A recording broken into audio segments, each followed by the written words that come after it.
Hello, this is Father Frank Pithone, National Director of Priests for Life, with thoughts for preaching the pro-life message on Trinity Sunday in Year A.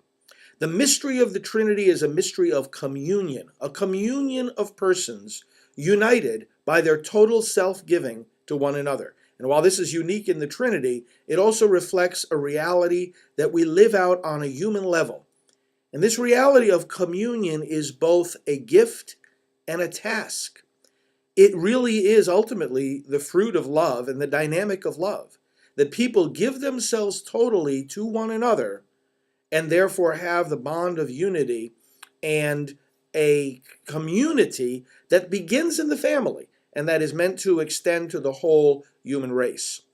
The family, a communion of persons, spouses giving themselves to each other in love, and then to the child that results as the fruit of that love. We can think of it this way: building the culture of life means building this communion, not only in imitation of the Trinity, but by the very life of the Trinity being poured into us by baptism. Building the culture of life means growing in that self-giving love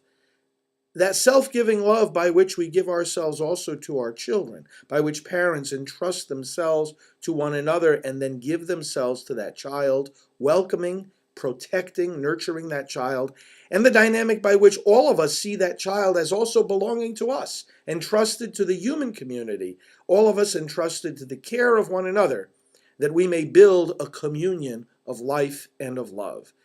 Let us preach, let us meditate, let us pray about this gift of communion, and let the fact that the Trinity has revealed himself to us as one God in three persons inspire us with confidence that we can indeed overcome the division, the alienation that abortion brings into the human family. Abortion is exactly the opposite of communion.